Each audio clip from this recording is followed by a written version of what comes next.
Pernah nggak sih Anda tuh nangis terseduh-seduh, dada kerasa sesak banget, meratapi nasib seseorang yang Anda tahu persis orang itu nggak pernah ada di dunia nyata? Sering banget sih kejadian kayak gitu. Ya kan? Coba deh, pikirin sejenak. Anda buang-buang energi, keluar air mata, ngerasa hancur secara emosional cuma gara-gara ilusi optik di layar dan rentetan dialog yang diketik sama penulis naskah entah di mana. Kalau dipikir pakai logika murni, emang terdengar absurd banget ya? Bener, absurd parah. Tapi hari ini, oke, mari kita bedah ini. Kita bakal menyelami momen luar biasa di mana ribuan orang di satu ruangan rela dan bahkan antusias banget buat dimanipulasi secara sadar sama sebuah cerita fiksi. Dan fenomena kerelaan buat ditipu sama fiksi ini tuh sebenarnya bukan kelemahan pikiran loh. Oh ya, terus apa dong? Itu justru bukti nyata dari salah satu mekanisme psikologis manusia yang paling kompleks. Wah, menarik banget. Nah, misi penelusuran mendalam kita hari ini berpusat pada sebuah artikel ulasan dari acara Special Screening Layar Drama Indonesia, khususnya penayangan awal buat sinetron terbaru RCTI yang judulnya Terikat Janji.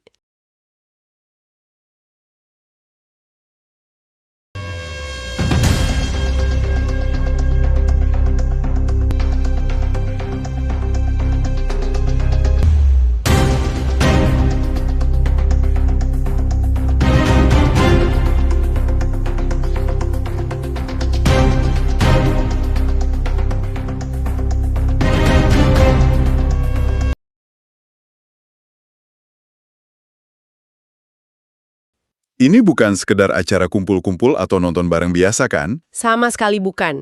Dari sumber yang kita punya, observasinya nangkap anatomi reaksi manusia yang nyata banget. Ruangan yang awalnya cuma diisi penonton pasif, tiba-tiba berubah jadi ekosistem emosi yang benar-benar hidup.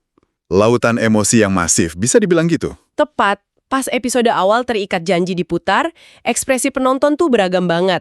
Ada yang senyum-senyum lihat adegan manis, ketawa lepas karena dialog ringan, sampai mata mereka berkaca-kaca pas konfliknya memuncak. Bahkan kedengeran suara isak tangis kecil di sudut-sudut ruangan. Itu detail yang luar biasa sih. Kan, makanya saya pengen mulai dengan sedikit skeptisisme nih. Kenapa sebuah penayangan sinetron bisa memicu reaksi komunal yang sebegitu masifnya? Maksud saya, bukankah kita semua udah biasa nonton TV di ruang tamu tiap hari? Skeptisisme yang wajar banget. Kuncinya tuh ada di perbedaan mendasar antara konsumsi media sendirian sama konsumsi media secara komunal atau bareng-bareng. Oh, jadi ada bedanya ya secara psikologis? Jelas ada. Pas Anda duduk di ruang tamu sendirian, TV itu cuma objek, dan Anda pengamatnya. Ada jarak psikologis yang bikin Anda merasa aman. Masuk akal. Terus kalau di bioskop atau ruang screening? Nah, pas Anda masukin ribuan orang ke satu ruangan gelap, terus semuanya menatap satu sumber cahaya yang sama, arsitektur sosial kita tuh langsung berubah. Ini memicu apa yang di dunia neurologi disebut sebagai aktivasi neuron cermin secara massal. Tunggu dulu, neuron cermin? Iya, neuron cermin. Jadi ada semacam proses biologis yang maksa kita buat niruin emosi orang di sebelah kita. Sederhananya sih gitu. Walaupun secara mekanisme jauh lebih elegan ya. Neuron cermin di otak kita tuh nyala nah cuma pas kita ngelakuin sesuatu, tapi juga pas kita ngelihat orang lain ngelakuin atau merasakan hal itu. Oh wow, jadi kayak nular gitu emosinya. Bener banget. Di dalam ruang screening yang gelap, pas ada adegan sedih atau manis, satu orang senyum. Senyum itu tertangkap ujung mata orang di sebelahnya. Iya. Terus pas konflik memuncak dan ada satu orang mulai terisak kecil, nah suara isakan itu jadi sinyal audio yang langsung motong filter logika penonton lain. Otak Anda refleks bilang, ada kesedihan di ruangan ini, saya harus nyimbangin frekuensinya. Astaga, itu masuk akal banget. Berarti ini bukan cuma luapan emosi acak ya, melainkan emang ada desain biologi komunal di tubuh kita. Tepat sekali. Tapi tunggu dulu. Kalau ini murni soal biologi atau si neuron cermin tadi, bukankah kita harusnya bereaksi sama ke semua tayangan sedih? Maksudnya kenapa momen screening Terikat Janji ini secara spesifik bisa memicu tangisan yang sebegitunya? Pertanyaan bagus. Pasti ada sesuatu di layar yang memvalidasi reaksi biologis itu kan? Nah, itu dia. Pasti ada sesuatu yang bikin otak kita percaya. Anda menyentuh variabel yang paling krusial di sini. Neuron cermin itu cuma bakal merespons maksimal kalau emosi yang dia lihat terasa otentik. Kalau kelihatan palsu, otak kita nolak gitu. Bener banget. Kalau yang di layar kerasa plastik, dipaksain, atau artifisial, otomatis otak kita bakal nutup diri. Disinilah kualitas penceritaan dan kualitas manusia yang meranin karakternya jadi sangat menentukan. Fiksi butuh jangkar realitas biar bisa dipercaya ya. Persis, jangkar realitas. Dan ngomongin soal jangkar realitas, ini bawa kita ke katalisator utamanya. Dari catatan reaksi penonton di sumber kita, ada satu nama yang terus-terusan muncul sebagai pusat gravitasi emosional di penayangan ini. Dan saya yakin kita sama-sama tahu siapa namanya. Tentu saja. Nama itu adalah Arya Saloka.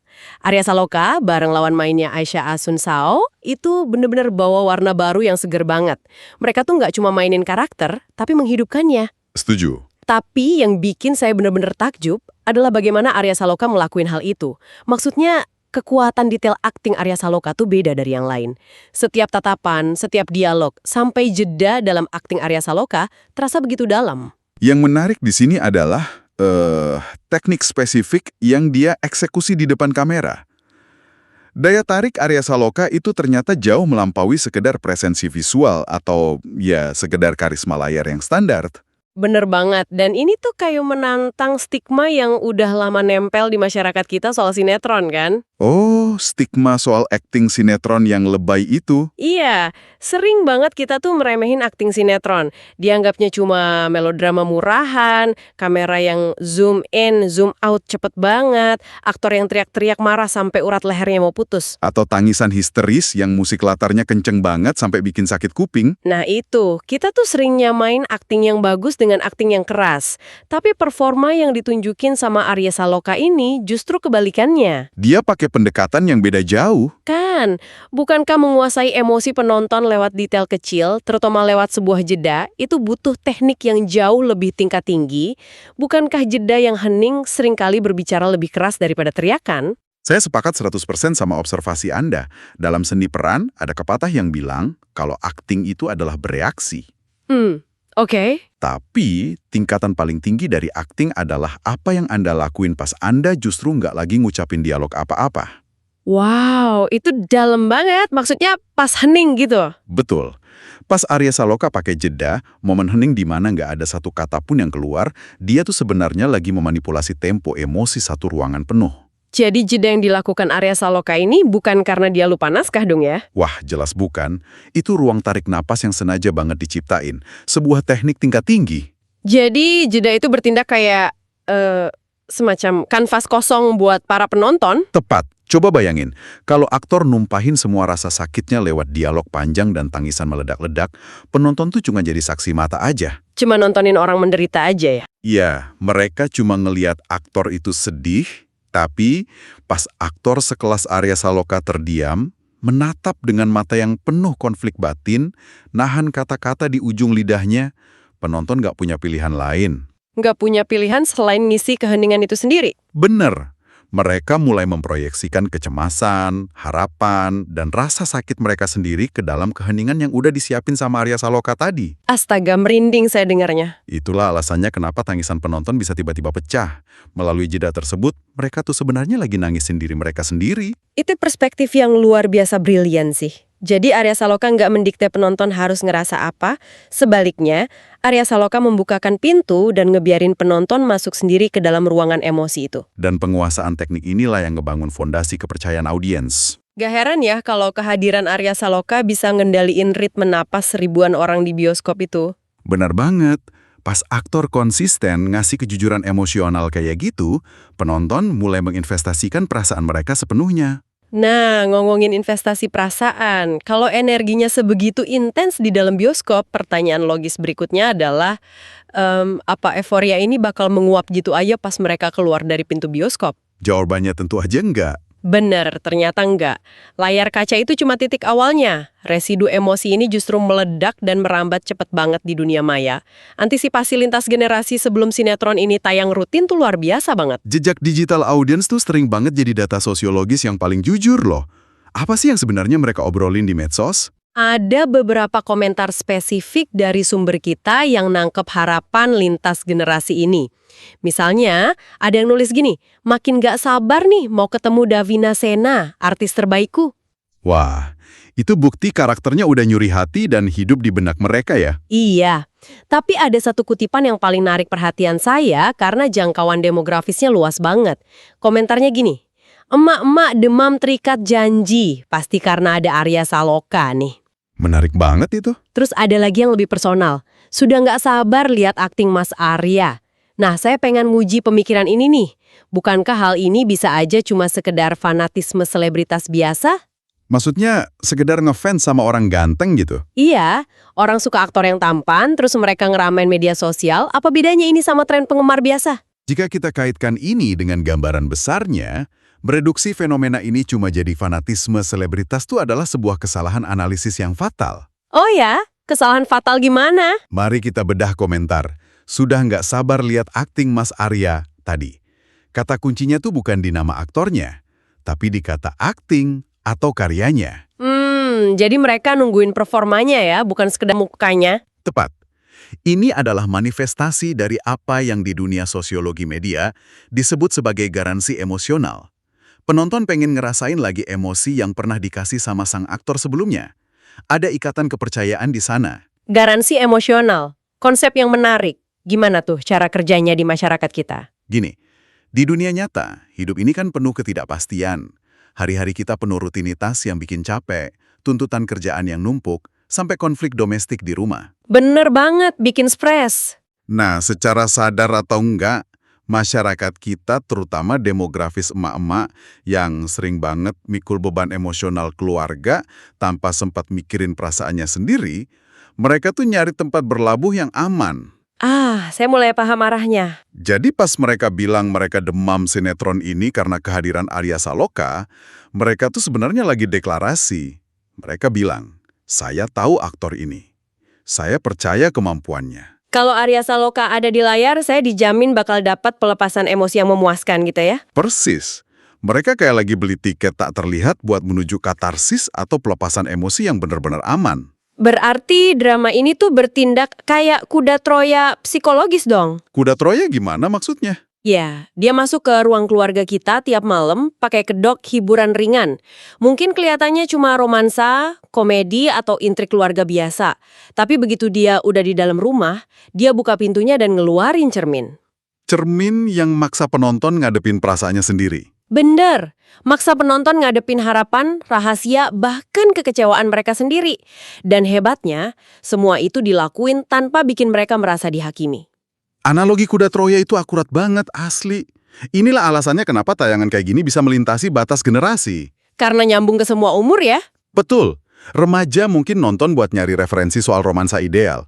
Sementara audiens yang lebih dewasa mungkin lihat itu sebagai refleksi dari penyesalan masa lalu mereka. Karena aktor seperti Arya Saloka ini mampu nyajiin emosi universal, jadi interpretasinya bisa diadaptasi sama siapa aja yang nonton. Tepat. Dan ini ngebawa kita ke pertanyaan yang lebih besar, yang relevan banget buat pendengar kita.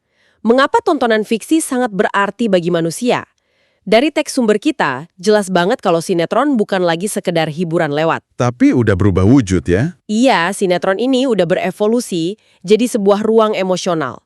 Sebuah tempat perlindungan buat nyalurin perasaan, kenangan, dan harapan. Konsep ruang emosional ini esensial banget loh. Kita tuh sering meremehkan kekuatan penyembuhan dari fiksi. Padahal fiksi ngasih struktur buat kekacauan di hidup kita kan? Benar. Di dunia nyata, hidup ini berantakan. Tapi di layar, setiap masalah pada akhirnya punya resolusi, setiap air mata ada alasan jelasnya, dan yang jahat dapat balasan. Keteraturan naratif ini yang nenangin psikologi penonton. Ngomongin soal keteraturan dan makna di balik hiburan, ada satu kalimat hikmah yang disarikan langsung dari sumber kita. Kalimat ini tuh nyentuh banget. Oh ya, apa tuh kalimatnya? Kalimatnya gini. Terkadang, dari sebuah cerita sederhana, kita bisa belajar arti kesetiaan, perjuangan, dan cinta yang sesungguhnya. Wah, dalam banget ya. Kan? Jadi, apa arti dari semua ini menurut Anda? Kalimat hikmah itu ngingetin kita pada prinsip dasar sebuah cerita. Sesuatu tuh nggak butuh dibikin rumit dengan filosofi tingkat tinggi buat punya makna yang dalam. Kesederhanaan cerita yang tulus justru bisa nemuin jalannya ke hati manusia ya. Persis, cerita sederhana yang dieksekusi dengan kejujuran seperti di Terikat Janji itu ibarat air bening. Karena nggak berwarna, dia bisa nampung segala refleksi kehidupan yang dilempar ke dia. Dan itu membuktikan kalau kita semua pada dasarnya selalu mencari koneksi. Sangat reflektif. Sangat. Nah, ini ngebawa saya kembali pada Anda. Iya, Anda yang lagi dengerin kami sekarang. Coba deh jadikan diskusi ini sebagai momen buat refleksi diri. Momen introspeksi kecil-kecilan lah ya. Betul, pas Anda duduk di sofa, nyalain TV, atau natap layar HP di penghujung hari yang panjang dan melelahkan, apa sih yang sebenarnya Anda cari? Pertanyaan yang bagus. Apakah Anda cuma nyari kebisingan buat lari dari kenyataan dan ngalihin pikiran dari kerjaan? Atau, jangan-jangan, jauh di lubuk hati, Anda lagi nunggu seseorang di layar sana buat ngucapin satu kalimat yang ngebantu Anda nemuin jawaban atas emosi Anda sendiri. Menyadari alasan kenapa kita ngonsumsi media itu emang langkah pertama yang penting banget buat literasi emosional kita. Karena pada akhirnya, fenomena nangis bareng di bioskop, kejeniusan aktor pakai jeda, sampai rentetan komen di medsos, semuanya bermuara ke satu fakta. Fiksi bukan cuma pelarian. Fiksi itu jembatan empati. Jembatan empati yang ngehubungin kita sama bagian diri kita yang sering banget kita abaikan ya. Benar banget. Dan ngomongin soal menjalin koneksi, pengalaman emosional kolektif ini itu nggak harus berhenti pas layarnya dimatiin. Sesuai ajakan dari penulis artikel sumber kita, ada undangan terbuka buat Anda semua. Undangan buat ngerawat ruang emosional tadi kan? Iya dong. Kalau Anda ngerasain getaran yang sama atau ada adegan yang tiba-tiba bikin Anda keingat seseorang, jangan disimpan sendirian, ayo bagikan momen mana yang paling menyentuh hati Anda sejauh ini. Dan siapa karakter favorit yang diam-diam sering Anda jadikan cerminan diri? Betul, boleh banget dibagikan. Oh ya, dan sesuai dengan fakta di teks sumber kita, penulisnya juga ngajak para penonton untuk terus dukung konten inspiratif. Caranya gimana tuh? Caranya gampang banget. Jangan lupa untuk like, komen, share, dan subscribe di channel Motivasi David. Bener. Di channel Motivasi David itu Anda bakal dapat lebih banyak lagi cerita inspiratif, bedah makna di balik dunia hiburan, dan tentunya pencerahan buat memperkaya perspektif Anda sehari-hari. Pastikan Anda bergabung dan jadi bagian dari komunitas positif di channel Motivasi David tersebut. Itu langkah kecil buat terus ngasih makan pikiran kita sama hal-hal yang baik. Bener banget. Nah, sebelum kita benar-benar nyudahin penelusuran mendalam hari ini, ada yang mau ditambahin? Ada satu sih. Saya pengen ninggalin sebuah pemikiran provokatif nih buat pendengar. Kita bawa tidur malam ini. Oke, silakan.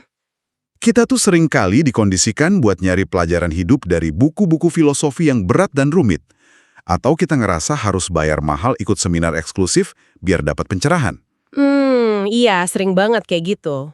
Tapi ngelihat realitas fenomena yang kita bahas hari ini memunculkan satu pertanyaan penting.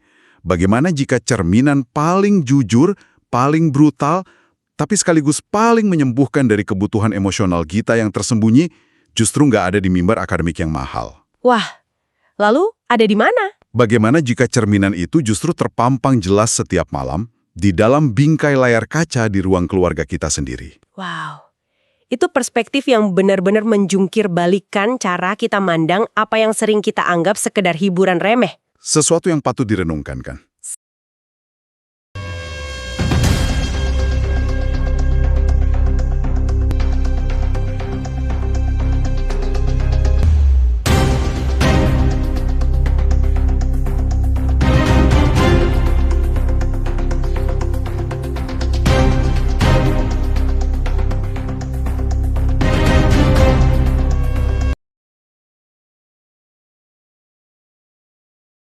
Sangat mendalam dan benar-benar patut direnungin. Kami berterima kasih banget karena Anda udah meluangkan waktu, masang telinga, dan bawa rasa ingin tahu Anda buat menyelami kedalaman emosi manusia bareng kami di sini. Terima kasih banyak. Semoga penelusuran hari ini ngasih Anda lensa baru yang seger buat memaknai tontonan harian Anda. Sampai jumpa di penelusuran mendalam kita yang berikutnya.